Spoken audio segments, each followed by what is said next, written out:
Doble Tracción. Llegamos al final del programa y finalmente tenemos en el diván de la doble tracción al doctor Rodolfo Hernández, candidato presidencial del Partido Republicano, recientemente oficializado. Pediatra de profesión, director del Hospital de Niños de 2001, cuando salió Harry Potter en el cine, a 2014, 3 años después de que Harry Potter saliera del cine. Algunas declaraciones del doctor ha sido: el primer pilar es el de los derechos humanos, centrado en la familia, que hemos dejado de lado. También se le ha atribuido derechos gays, no son derechos humanos. Se ha hablado de mano dura contra quienes vengan a hacer maldades. Esas son algunas de las declaraciones que el doctor ha dado durante el último año. La última vez que lo vimos en este modo de campaña fue en 2014, pero desde la Unidad Social Cristiana, antes de que retirara su candidatura. Doctor, ¿cómo está? ¿Cómo? Muy cómodo, Ernesto, aquí rodeado de juventud. Un gusto tenerlo aquí con nosotros. El gusto es mío, muchas gracias. Muchas gracias. Muchas gracias por invitarme. Ok, pucha, qué fuerte presencia. No. Doctor, empecemos con una declaración que usted dio precisamente ahora que hablábamos del retiro de la campaña anterior. Usted al periódico La Nación le dijo, cuando se estaba separando de la Unidad Social Cristiana, que se separó de la campaña por tanta intriga e envidias de diversas corrientes dentro del partido. Algunos podrían preguntarse, digamos, eso de intrigas, ¿verdad? Y de distintas facciones, si existe a nivel partido, también existe a nivel país, donde hay que conciliar un montón de fuerzas distintas.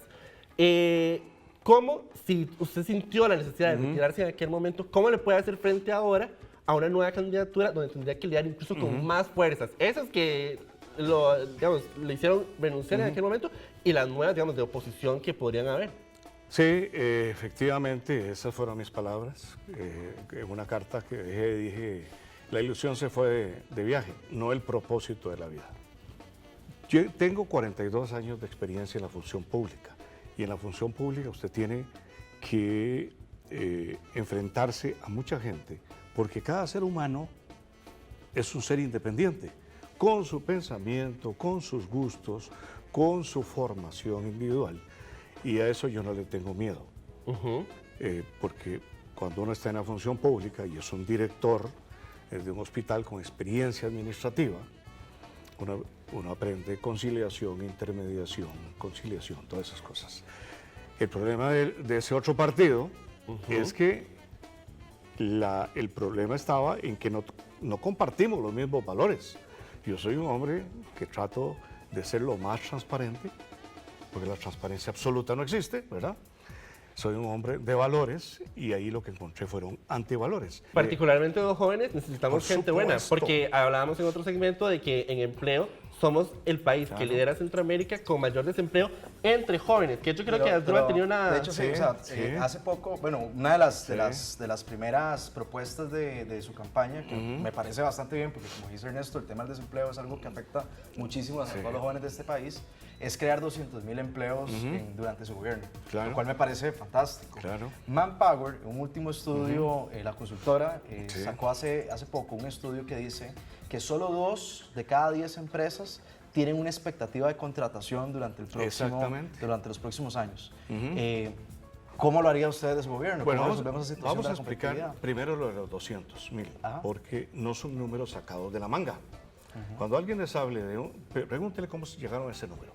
En Costa Rica nacen 70,000 personas, todos los años, ¿verdad?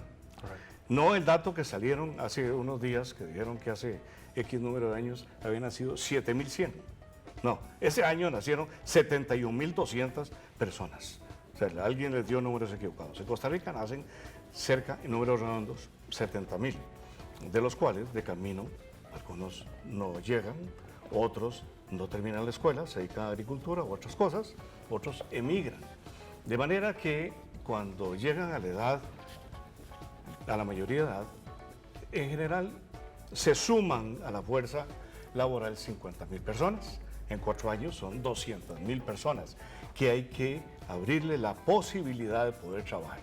¿Cómo se le abre la posibilidad de trabajo a ustedes? Porque efectivamente ese 10% en promedio de desempleo, cuando uno lo divide por grupos etarios y ve juventud, son los que tienen más desempleo.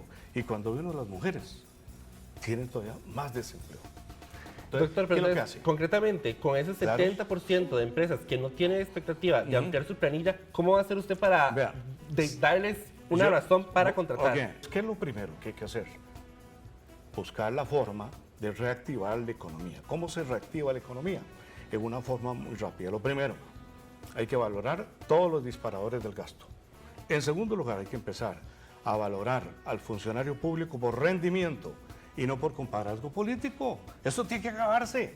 Uno no puede estar nombrando gente del gobierno porque pegó una bandera o porque es un amigo. Digo, no, tiene que tener la preparación y hay que valorarlo por rendimiento. La tercera, hay que combatir la evasión fiscal. Usted ha propuesto en su plan de gobierno que va a modernizar el MOP, que va a hacer un plan nacional de desarrollo vial, que está de acuerdo con el canal seco y el apoyo a los taxis, ¿verdad? Pero la pregunta es, en la actual crisis fiscal, ¿cómo vamos a desarrollar todos esos proyectos si no hay dinero? Vea, si usted no le da confianza al inversionista, porque mis socios estratégicos van a ser los que están, los empresarios, los comerciantes. Nosotros tenemos que crear un ambiente de seguridad para que el nuevo inversionista nacional e incluso extranjero quiera venir a Costa Rica. En este momento nadie quiere venir porque no hay seguridad jurídica, porque los trámites son enormes e interminables, porque la seguridad ciudadana es terrible, porque nuestras carreteras son un desastre. Solo valorando una carretera que es San José-San Ramón, se pierden todos los años el equivalente al trabajo que efectuarían si no perdieran ese tiempo 20.000 hombres. En su plan de gobierno se habla sobre la concesión y la privatización de las cárceles. Este modelo se ha implementado bueno, en Estados Unidos, en Chile, en Venezuela y en Brasil, y en la mayoría ha fracasado. Tanto que en Chile, digamos, del 2010 a 2014, Sebastián Piñera, el presidente en ese momento, canceló todos los contratos de concesiones porque pasó de un Estado social de derecho a un Estado penal, donde el empresario, quien tiene la cárcel, busca un cliente más, por decir. Entonces, atraen reos con políticas que más bien lo que hacen es hacinar las cárceles más de lo que están. ¿Por qué plantea una reforma que ha tenido no ha tenido éxito? Sí, bueno, el programa nuestro es un programa que sigue evolucionando, ¿verdad? Y que cuando lo publicamos, le faltan elementos que tenemos ahora. Yo no creo que los programas de gobierno deben estar escritos en piedra, ¿verdad? Que recordemos, en piedra solo están escritos los 10 mandamientos y el Código de Hammurabi. Pero el entonces resto ha cambiado el plan. Ha cambiado. Y entonces ¿En qué cambió en este tema? El tema si las cárceles están en manos públicas o en manos privadas, eso me parece que no es lo sustantivo en este momento.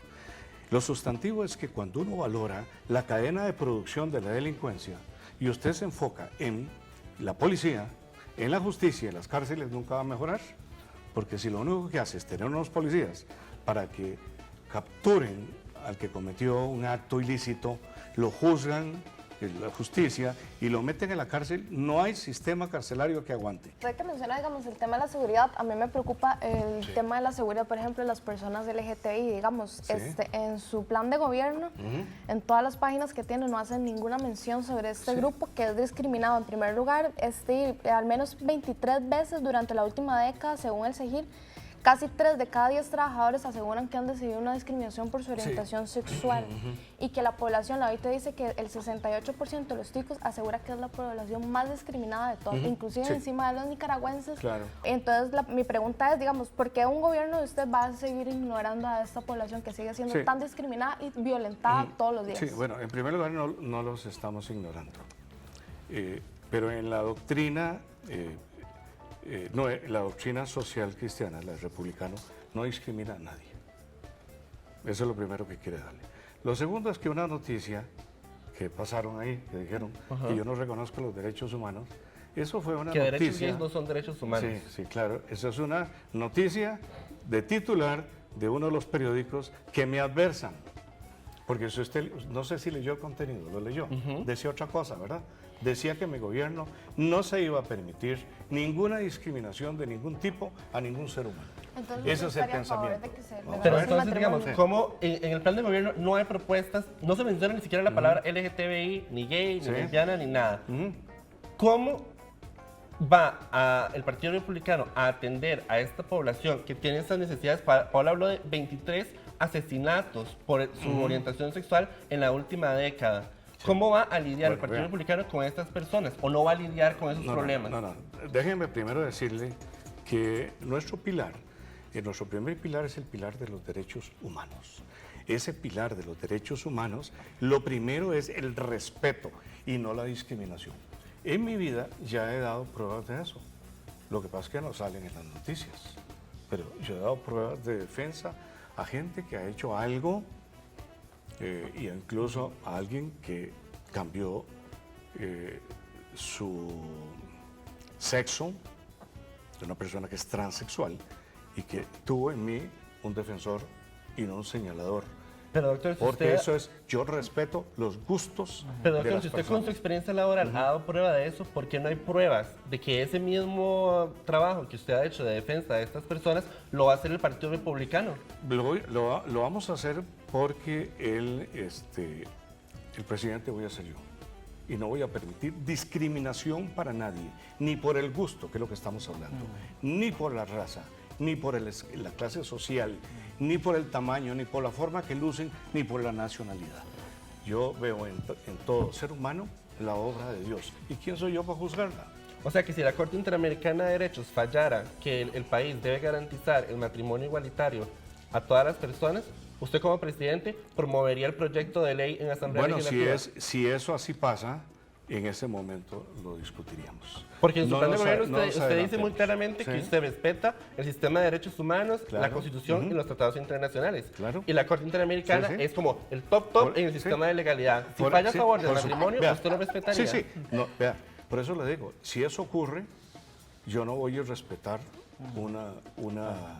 una decisión. De hecho, vean, ya lo he demostrado, fertilización in vitro, tenemos que cumplirla.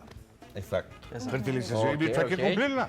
Efectivamente es un tema muy grande, pero ya estamos sobre tiempo. Con esas palabras cerramos. Muchas gracias, doctor Rodolfo Hernández, candidato del Partido Republicano Social Cristiano. La próxima semana viene uno de los candidatos más cercanos a nosotros, por lo menos en edad, Sergio Mena, del Partido Nueva Generación. A él y mucho más le entramos de hoy en 8 con la doble tracción. Muchas gracias, doctor. Encantado.